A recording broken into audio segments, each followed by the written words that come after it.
leyendo Salmo 45 desde el verso 9 hasta el 17. Recuerda que esta es la parte de la clase, aquí vamos a leer varios textos. ¿Amén? ¿Quién tiene ese texto? ¿Amén? Escuchamos.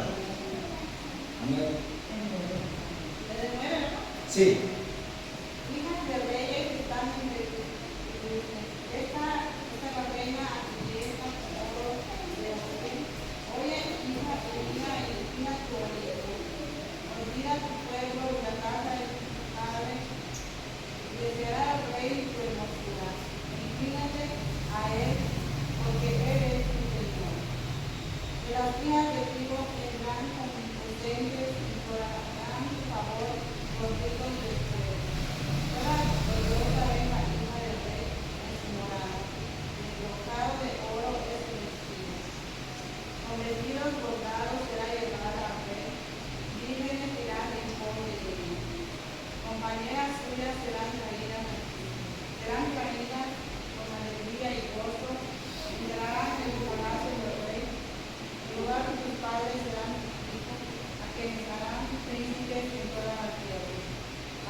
Amén.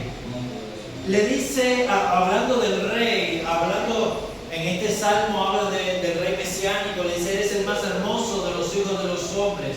Tu trono, oh Dios, es eterno y para siempre. Cetro de equidad es el cetro de tu reino. Pero hablando de la reina que está al lado del rey, le dice: está la reina a tu diestra con oro de Ofir. Oye, hija, y mira.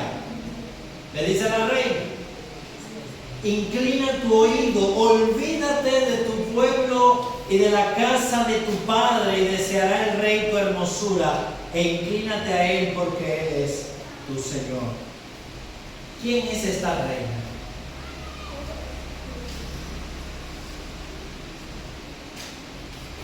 Pregunta: ¿quién es esa reina? El rey, según Hebreos capítulo 1, el rey es Cristo. Hebreos capítulo 1 dice correctamente que ese salmo habla de Jesús, el más hermoso de los hijos de los hombres. El Dios cuyo trono es eterno y para siempre. ¿Quién es su reina? ¿Quién, hermano? ¿Sí? ¿Qué digo? ¿Sí? ¿Correcto? Creo que estoy leyendo los labios. Su iglesia. Correctamente, correcto. ¿Y qué le dice el salmista a la iglesia, personificándola así como esta reina? En Apocalipsis se nos muestra como la novia del Cordero. ¿Qué le dice? Inclina tu oído, olvida a tu pueblo y a la casa de tu padre. Olvídate de dónde vienes, de tu trasfondo, de tus antecedentes, para que el rey desee tu hermosura. Inclínate hacia él, acércate más a Jesús. Adórale, reconócele, porque él es tu Señor.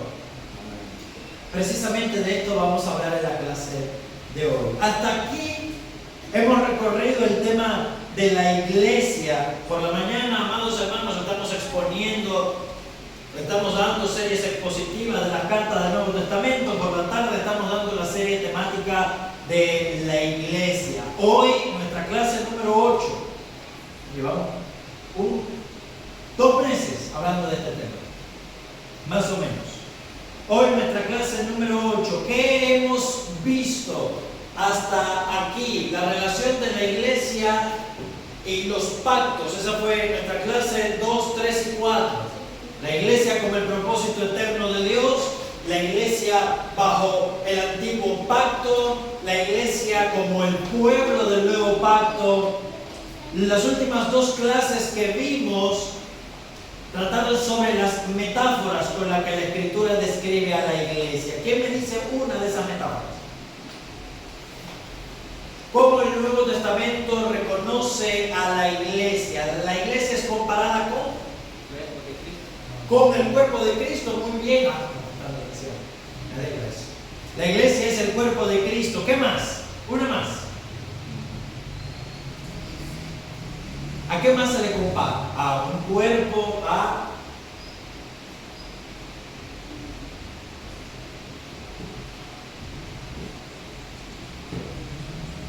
¿Qué otra cosa es además de un cuerpo? Que lo mismo que lo decía Pedro. Hermana,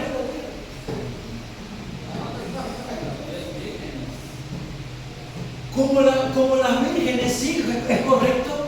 Muy bien. No tocamos esa metáfora, pero muy bien, correcto. ¿Alguna otra más? La iglesia también es el templo de Dios, es la casa de Dios, básicamente. Bien, hoy vamos a estudiar la naturaleza de la iglesia. Esta es una clase que es bisagra, no tengo dónde ubicarla, porque es la última clase de lo teórico, pero vamos a entrar ya en lo práctico. No se pierda, porque en la clase que viene vamos a ver quiénes son los miembros de una iglesia, y la próxima clase quiénes deben gobernar la iglesia. No se pierdan los próximos temas. Entonces vamos a ver la naturaleza de la iglesia. ¿Cuál es su naturaleza? En primer lugar, en cuestión de su extensión. Mateo capítulo 16. Versículo 18. ¿Qué dice ese versículo?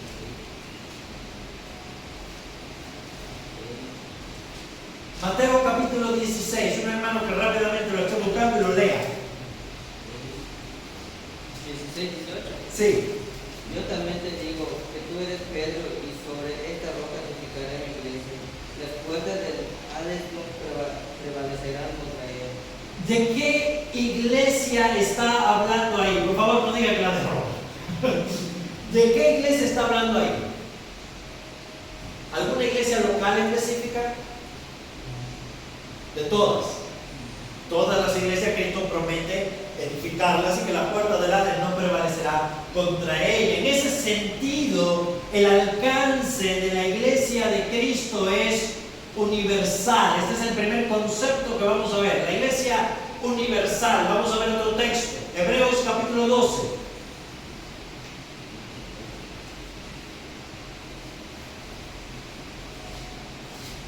Hebreos capítulo 12, un hermano que esté leyendo, o una hermana, versículos 22 y 23. Sino que vos habéis acercado al monte de Sion, a la ciudad de Dios, vivo, Jerusalén, la celestial, a la compañía de muchos millares de ángeles.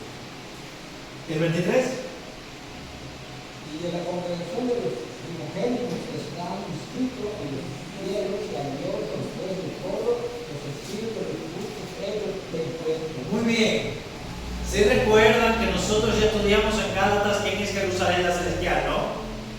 Habla de la iglesia, es una metáfora, es una referencia a la iglesia, y dice claramente el verso 23, a la congregación, ahí la palabra iglesia, a la congregación de los primogénitos que están inscritos en los cielos, y a los espíritus de los justos hechos perfectos. ¿Cuál es justo? Bueno, todo lo que menciona en el capítulo 11, Abel, Noé, Enoc, Moisés, Abraham, todos ellos. A la iglesia de los primogénitos que están inscritos en los cielos. Es en este sentido que se habla de la iglesia en su calidad de universal.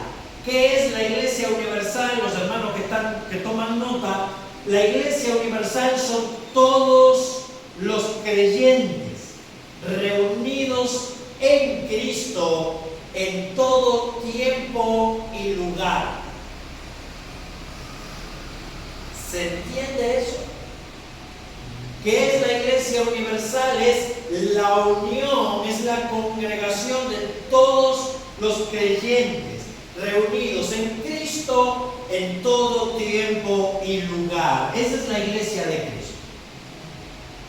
Es en ese sentido que nosotros podemos decir que tenemos una hermandad y que pertenecemos al mismo pueblo que los creyentes que ahora mismo están siendo asesinados por el Boko Haram en Nigeria o en Irán.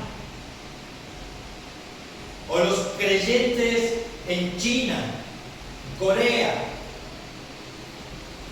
Es también por eso que nosotros podemos decir que pertenecemos al mismo pueblo que Pedro, que Pablo, que Lidia, que Abraham, que David. Porque Dios, ya lo hemos dicho varias veces, pero tiene que quedar claro, Dios siempre ha tenido un pueblo y siempre tendrá un pueblo. Aquellos que han sido redimidos por Cristo, aquellos por los que Cristo pagó por sus pecados, aquellos que han depositado su fe en las promesas de Dios desde Abel. Hebreos capítulo 11 dice: por la fe Abel ofreció mejor sacrificio que Caín. Abel fue salvo de la misma manera que tú y yo, por la fe. Y de la misma manera cada uno de los creyentes fue salvo por la fe, porque sin fe, dice Hebreos 11:6, es imposible agradar a Dios. De modo que todos los creyentes somos un solo pueblo en Cristo, en todo tiempo y lugar. Así los que ahora están en la presencia del Señor, los espíritus de los justos hechos perfectos, como nosotros aquí, ahora, somos un solo pueblo. Tenemos un mismo Señor. Es de la Iglesia Universal que Efesios 1 dice que Cristo es su cabeza. Cristo no es solamente cabeza de una iglesia local, Él es cabeza de todas las iglesias. Entonces ese es el primer concepto. La Iglesia Universal, a la cual todos somos injertados en el momento en que el Espíritu Santo vino sobre nosotros. Somos unidos a Él. El concepto que la contrasta es el de iglesia local. En extensión, la iglesia puede ser universal, todos los creyentes unidos a Cristo en todo tiempo y lugar. Y también puede ser local. ¿Qué es una iglesia local? Esto. ¿Cómo la Escritura trata a la iglesia local? Toda la carta del Nuevo Testamento. A la iglesia de Dios en Cristo Jesús que está en Corinto, Filipos, a la iglesia de los tesalonicenses, a las iglesias de Galacia, porque eran varias, a las iglesias en el Ponto, Capadocia, Asia y Bitinia, dice Pedro. Éfeso, Esmirna, Filadelfia, Sardis, Laodicea, dice Apocalipsis, son iglesias locales. La iglesia de Dios que está en tal ciudad. De esta habla Jesús. Vamos a Mateo capítulo 18 ahora. Ya vimos Mateo 16 que habla de la iglesia local. Vamos a ver Mateo 18. Un hermano o una hermana que esté leyendo Mateo capítulo 18, verso 17.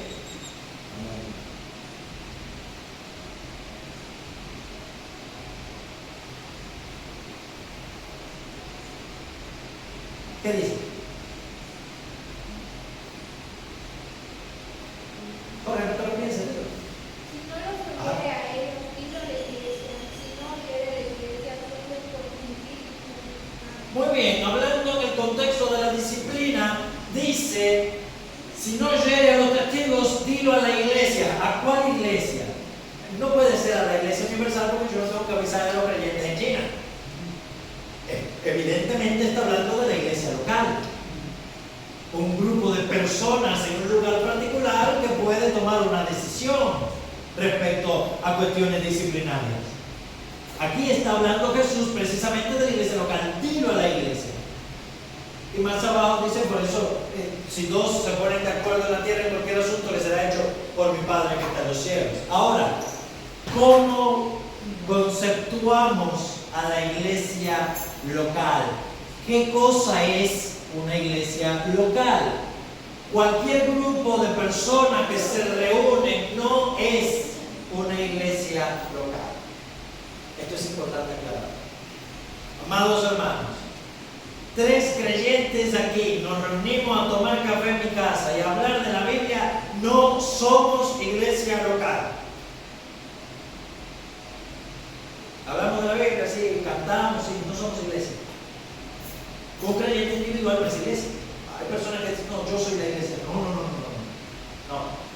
soy parte de la iglesia, no soy.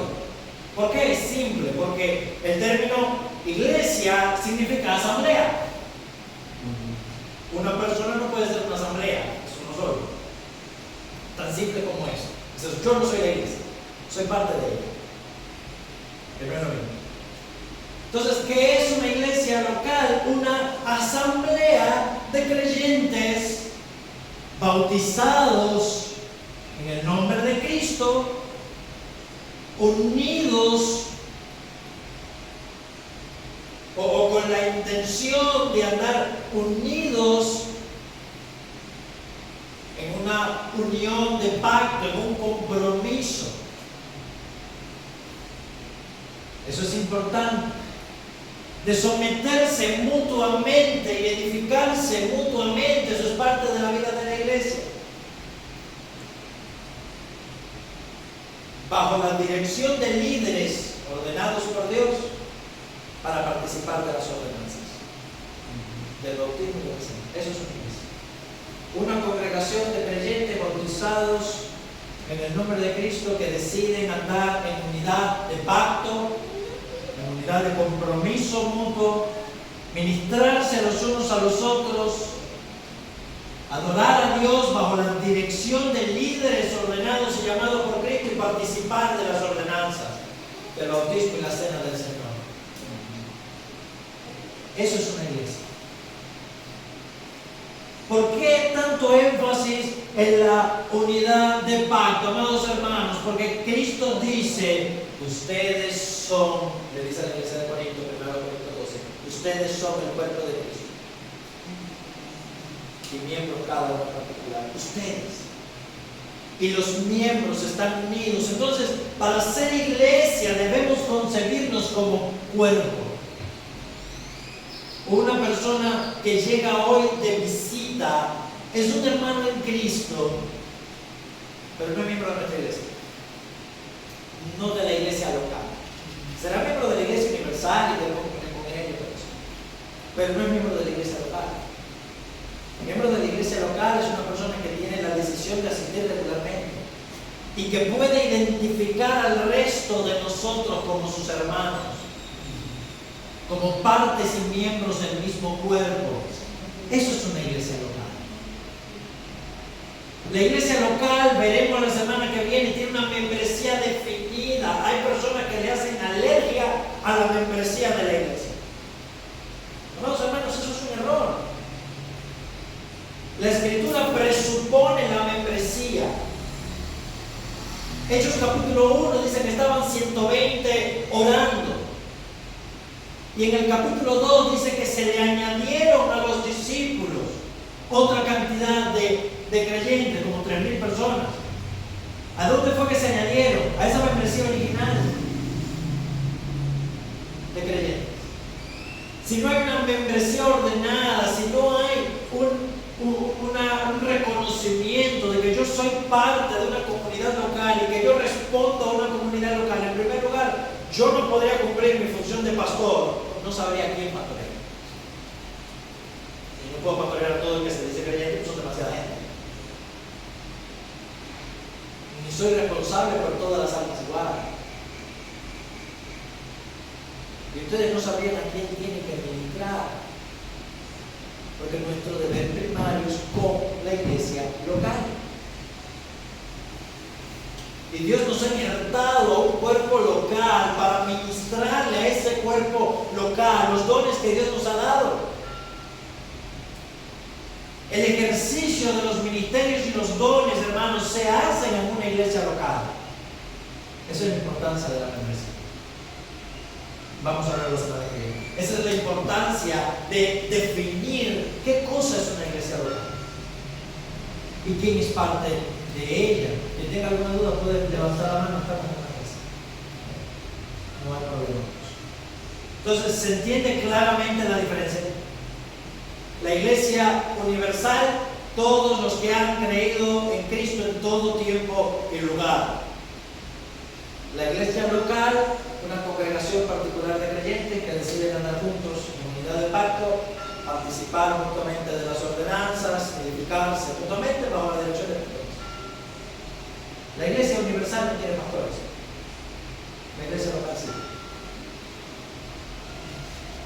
no tenemos el mismo deber para con todos los creyentes. Nuestro deber primario es de unos con nosotros, porque somos miembros de un cuerpo. La iglesia local es la expresión, también se puede definir, como la expresión en el espacio y el tiempo de lo que es la iglesia local, de lo que es la iglesia universal, aquí, en este lugar. Entonces, la iglesia bautista, la hermosa de Tanciviche, una iglesia local. Es una congregación y debemos definir quiénes son parte de ella, si somos parte de ella. Y si lo somos, debemos involucrarnos en ella. Amados hermanos, podemos ser creyentes unidos a la iglesia local, unidos a la iglesia universal. Si no lo estamos a la iglesia local a través del bautismo, si no lo estamos a la iglesia local a través de la membresía, amados hermanos, tenemos un problema espiritualmente grave. Es un problema grave. Porque fuera de la iglesia no hay salvación. La iglesia es el cuerpo de Cristo. Como iglesia local, tenemos que estar unidos a una congregación local y servir donde Dios nos ha puesto. No hacer eso es estar en rebeldía en contra del propósito de Dios. Porque el propósito de Dios es su iglesia, el propósito de Dios es su congregación local, es su asamblea. Dios ha establecido a su iglesia como su templo, como su cuerpo y como su embajada aquí en la tierra. Ya lo hemos leído. La iglesia es quien tiene la autoridad para reconocer a un verdadero creyente. La salvación es por fe. Sí. Es individual también, pero necesitas a un grupo de creyentes que te reconozcan como parte del pueblo. Eso lo dice la Escritura. De la misma manera que es la iglesia local, que a causa de tu mal testimonio de fe y de vida te desconoce como miembro. Mateo 18:17. Eso lo hace la iglesia. La iglesia local también identifica a sus líderes. Hechos capítulo 6 y Hechos capítulo 14. Esa es la iglesia local a quien le corresponde eso. Toda la vida de un creyente, amados hermanos, se desarrolla en el ámbito de la iglesia local. Segundo concepto a considerar.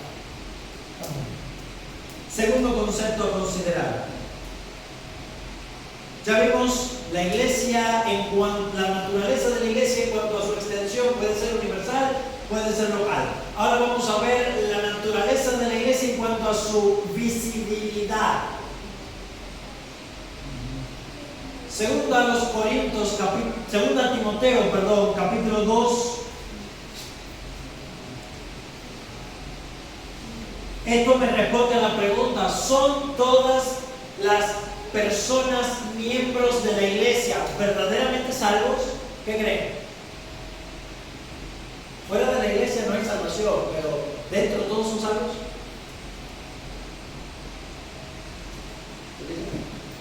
¿Sí o no? ¿Lo parece correcto? No, lamentablemente no. Segunda Timoteo, capítulo 2.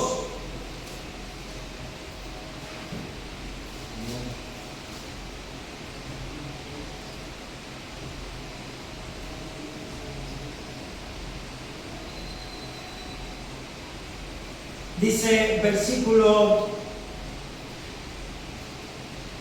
16, escuchen hermanos, dice Pablo a Timoteo: evita profanas y vanas palabrerías, porque conducirán más y más a la impiedad, y su palabra carcomerá como gangrena, de los cuales son Himeneo y Fileto, que se desviaron de la verdad, enseñando que la resurrección ya se efectuó, y trastorna la fe de algunos. Pero el fundamento de Dios sigue firme, teniendo este sello.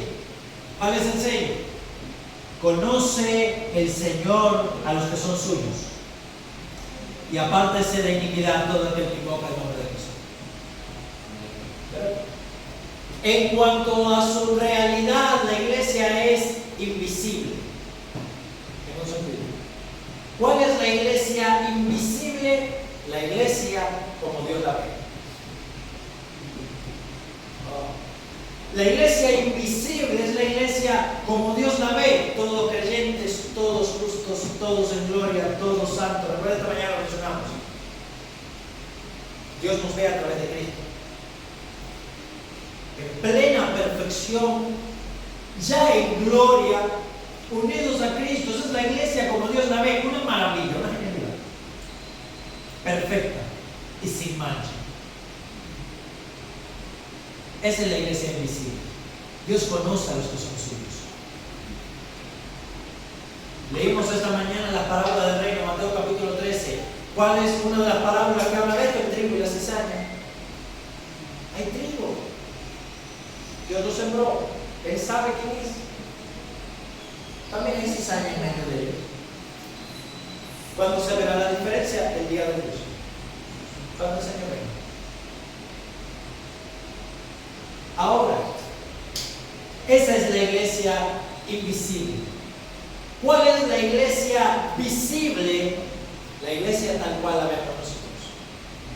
La iglesia con sus luchas, la iglesia con sus cargas, la iglesia con sus debilidades, la iglesia con sus pecados, la iglesia con sus diferencias, la iglesia con sus manchas, la iglesia con sus necesidades.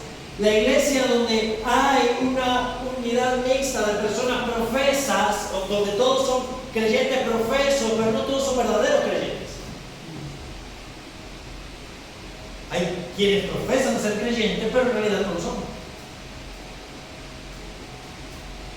Algunos podemos identificarlos, a otros no, porque solamente Dios conoce los corazones. Pero Pablo dice que el sello del Señor es doble. Dios conoce a los suyos, sí, pero los que invocan el nombre de Cristo se tienen que apartar de toda iniquidad. Los que invocan el nombre de Cristo se tienen que apartar de toda iniquidad. ¿Cuál es el fin de la iglesia visible? Parecerse a la invisible.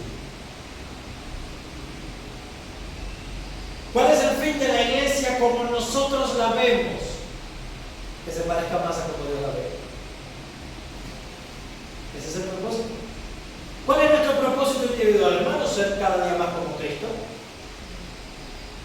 Y así debemos ministrarnos unos a otros hasta que todos lleguemos a la estatura del varón perfecto. Es así como Dios la ve. Dios ya nos ve en ese estado de perfección en Cristo. La misión tuya y mía es trabajar para conseguir eso, para poder verlo. Por eso es que la iglesia aplica la disciplina bíblica. Lo leíamos en Mateo 18, que tristemente nuestra iglesia local tuvo que participar de eso. Pero no es, Dios conoce lo que son suyos, entonces podemos tolerar a todos los pecados. No, el que invoca el nombre de Cristo tiene que apartarse del mal. La iglesia está llamada a hacer un juicio con misericordia. Nunca esas puertas pueden cerrarse. Porque pueden ser que un verdadero hijo de Dios caiga de la gracia, como estudiábamos esta mañana. Puede ser que un verdadero hijo de Dios caiga en el desagrado de Dios. La iglesia local no puede reconocer su fe a causa de su estilo de vida, por eso se separa para garantizar la santidad del cuerpo. Pero esa persona puede volver. Dios puede volverlo a traer. Dios puede renovar su corazón. Por eso que nunca el juicio de la iglesia es definitivo ni total. El juicio definitivo y total será cuando Dios lo haga. Ahí será el juicio definitivo y total, porque Dios sí conoce los corazones y sí sabe quién es un verdadero creyente. Entre tanto que estemos aquí, amados hermanos, ¿qué debemos hacer? Procurar la santidad, examinarnos a nosotros mismos y exhortarnos los unos a los otros, dice Hebreos, para que ninguno sea endurecido por el pecado. Examinar nuestro corazón si somos verdaderos creyentes. examinar al resto de los hermanos, hacer un juicio misericordioso. Si alguno fuere sorprendido en alguna falta, los espirituales restauren con espíritu de mansedumbre, mirándote a ti mismo. Pero ese debe ser nuestro propósito. Que como iglesia local visible, cada vez nos parezcamos más a la iglesia invisible, que cada vez seamos aquello que Dios ve, aquello que Dios quiere que seamos. Por eso es que nosotros solamente consideramos miembros de la iglesia aquel que profesa la fe en Cristo y decide andar en obediencia a Él. Porque esa es la señal. ¿Quién es el verdadero miembro del cuerpo de Cristo o de la iglesia de Cristo o del nuevo pacto de Dios? Ya eso lo estudiamos. ¿Quién es el verdadero miembro? Aquel que ha sido llamado por Dios y sellado con el Espíritu Santo. Según Ezequiel capítulo 34, capítulo 36, verso 34, y según Jeremías 31, 31. Aquel a quien Dios le ha puesto el sello de su Espíritu Santo. Aquel que ha nacido de nuevo, diría Jesús en Juan capítulo 3. Ese es el verdadero creyente, el verdadero miembro del cuerpo de Cristo, aquel a quien Dios ha adoptado como su hijo, aquel cuyo corazón ha sido circuncidado, Romanos 2, 28, 29, por el Espíritu Santo. Ese es el verdadero creyente, quien Dios ha incluido. Pero la presencia del Espíritu Santo hace dos cosas: convence de pecado y convence de justicia. El Espíritu Santo produce en el verdadero creyente arrepentimiento y fe. Ya he utilizado esta metáfora 1.000.000 de veces, perdónenme si parezco repetitivo, no tengo una mejor. Cuando los niños nacen, se está riendo, ya lo he dicho varias veces, lo siento. Cuando los niños nacen, no ayudan en el parto. Mamá, quisiéramos, ¿cierto? Decir al niño empuja y que el niño se empuje con los pies también, que haga una ayuda que salga más fácil, pero no lo hace. Al niño la madre lo paga y ya está. Ya nació. ¿Qué hace el niño una vez que nace? Grita y nunca más se cae. Después de grande todavía está gritando. Empiezan a llorar. ¿Qué hace el niño? Responde al hecho de haber nacido. Así somos nosotros. Una vez que hemos nacido de nuevo por la obra del Espíritu Santo, nosotros respondemos a esa obra de Dios. ¿Cómo? Con el arrepentimiento y la fe. Nos vemos pecadores, tal cual somos delante de Dios, y vemos a Cristo tal cual Él es. Y eso es lo que la iglesia identifica. Entonces, en base a tu arrepentimiento y a tu fe, la iglesia local dice: eres un verdadero creyente, y así te recibimos. Eres un verdadero creyente y así te recibimos. ¿Qué pasa cuando reiteradamente pecas y te niegas a arrepentirte? La iglesia local no puede reconocer más que eres un verdadero creyente y se para. ¿Hasta qué? Hasta que te arrepientas y puedes ser arrepentido. Así funciona. Es en base al arrepentimiento, porque el arrepentimiento es ese llanto del Espíritu Santo en el corazón del hombre. Es así como la iglesia es identificada.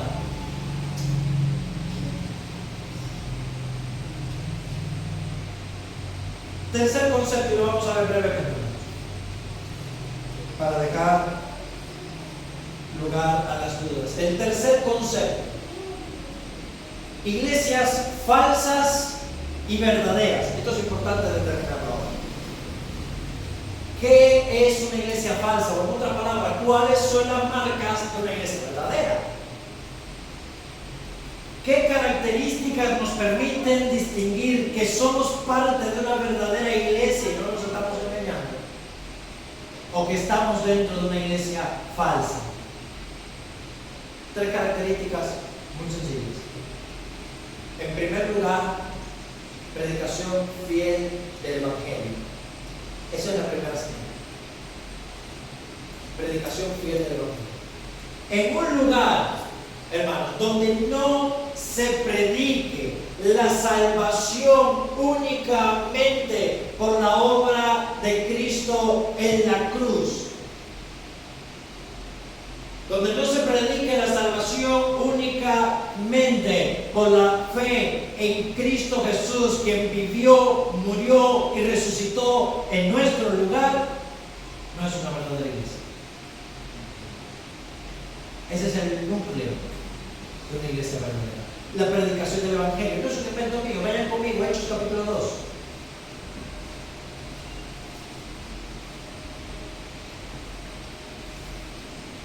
Hechos capítulo 2.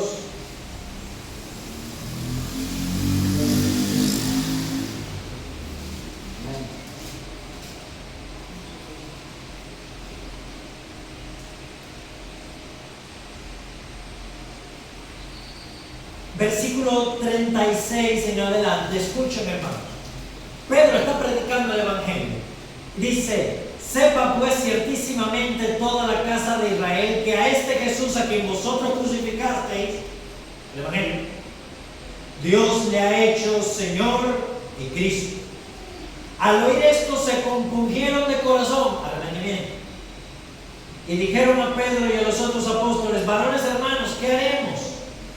Dice Pedro: arrepentíos y bautícese cada uno de vosotros en el nombre de Jesucristo para el perdón de pecados, y recibiréis el don del Espíritu Santo, porque para vosotros es la promesa, y para vuestros hijos, y para todos los que están lejos, para cuantos el Señor nuestro Dios llamare. ¿A través de qué Dios llama? A través del Evangelio. Y como otras muchas, dice el verso 41, así que los que recibieron la palabra fueron bautizados, y se añadieron aquel día como 3,000 personas, y perseveraban en la doctrina de los apóstoles. Otra vez, ¿cuál es una marca de una iglesia verdadera? La exposición fiel del Evangelio de Dios. Eso descalifica automáticamente todas las iglesias que predican el Evangelio de la prosperidad. Uno, dale a Dios para que Él te lo devuelva y te lo multiplique. Descalifica automáticamente esa iglesia. A la iglesia de los adventistas del séptimo día tiene que guardar, si quieres ser salvo, tiene que guardar el sábado, no comer sangre, no comer cuerpo. Eso descalifica automáticamente como una iglesia falsa a la iglesia de los mormones.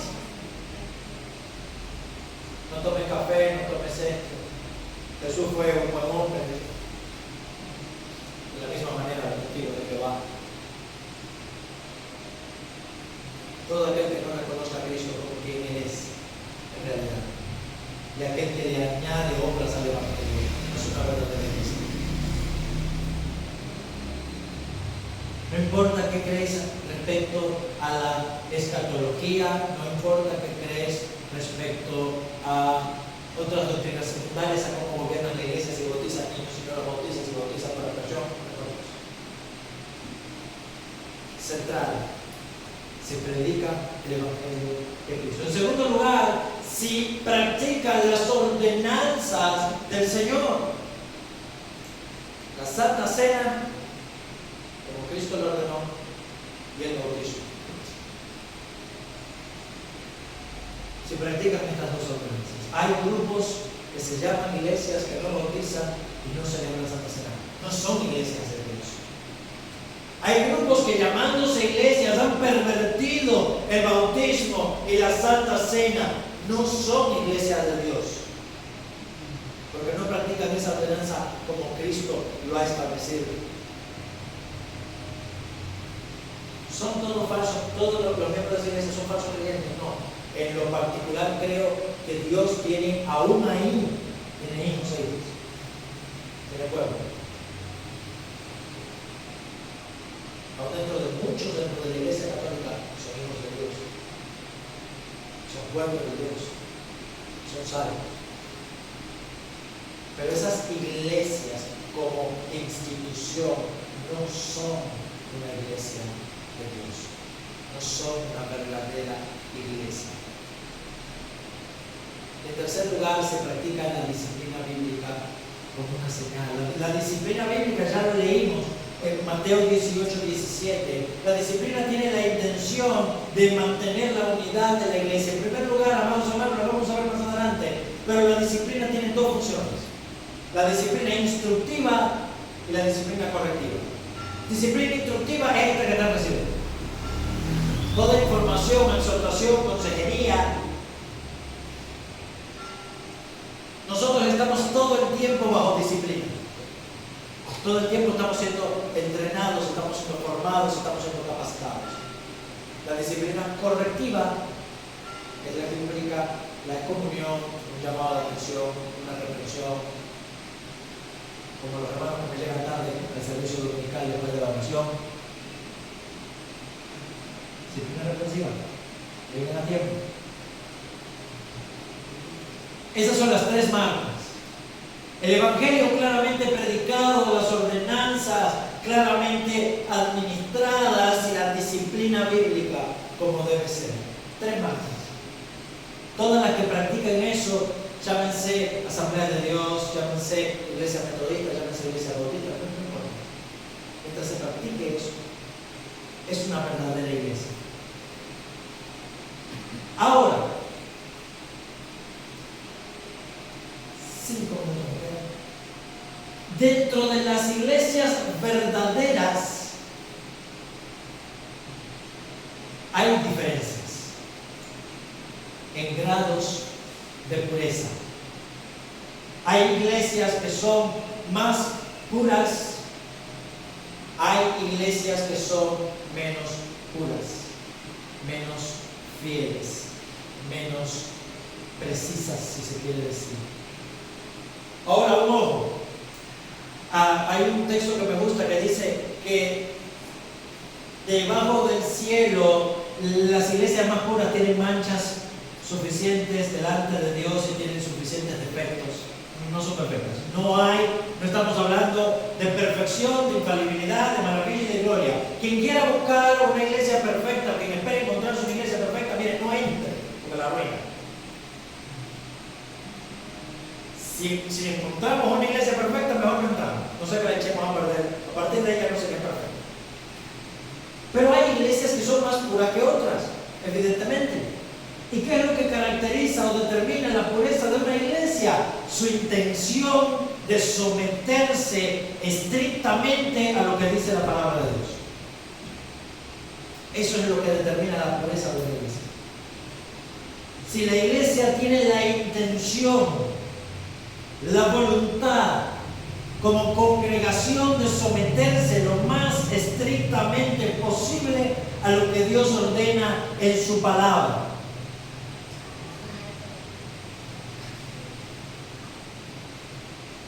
Por ejemplo, hay iglesias que, siendo verdaderas iglesias, practican el bautismo de los infantes, bautizan niños, a los hijos de los creyentes. Nosotros no vemos eso en ningún lugar de la Escritura. Por eso es que los bautistas, con la intención de ser iglesias cada vez más sometidas a lo que Dios ordena en su palabra, no bautizamos niños. Solamente bautizamos a creyentes conversos. Eso es importante. Por eso es que hay iglesias que, con la intención de someterse lo más posible a la palabra, adoptan ciertas reglas frente a la cena del Señor, o tienen ciertos parámetros de una constitución, de una confesión, de un pacto de membresía, porque su intención es ser lo más puros posibles o lo más cercanos a la Escritura como Dios ha establecido. Una iglesia con diáconos es una iglesia que se acerca al modelo bíblico. Una iglesia con varios pastores es una iglesia que se acerca al modelo bíblico, que tiene la intención de parecerse a lo que Dios ha establecido en su palabra. Esta es una iglesia que busca la intención de la pureza. Hay iglesias que practican una adoración desordenada, que ponen danza, obras de teatro, que una hermana se para aquí a predicar. Eso no es una iglesia falsa, pero no es una iglesia que muestra una pureza doctrinal, porque la Escritura dice claramente que la mujer no tiene un lugar de honor, pero no el puesto de maestro o de pastor para la congregación. El Nuevo Testamento no establece la danza como un medio de adoración pública. Que David haya danzado, amados hermanos, no significa que nosotros vamos a repetir eso. Eso fue una vez, simplemente. ¿Se entiende? Las iglesias más puras son aquellas que procuran someterse a la Escritura. Entonces, ¿qué conceptos hemos visto frente a la naturaleza de la iglesia? La iglesia puede ser... No me digan que me pregunto. La iglesia puede ser, para que ustedes digan, para eso levanten el dedo. En cuanto a su extensión, local y universal. La iglesia puede ser, en cuanto a su visibilidad, ay, me encanta, visible o invisible. ¿Se entendió? Universal, local, visible, invisible. En cuanto a su veracidad, pueden ser falsas o verdaderas. En cuanto a su pureza, ¿cómo puede ser? Más pura y menos pura. Es importante ese concepto. No es pura e impura. No. Más pura y menos pura. Las impuras son falsas. ¿Se entiende eso? Dentro de las iglesias verdaderas hay distintos grados de pureza. Dudas. Lancen para acá. Regálenme 5 minutos. Dudas. Levantando su mano.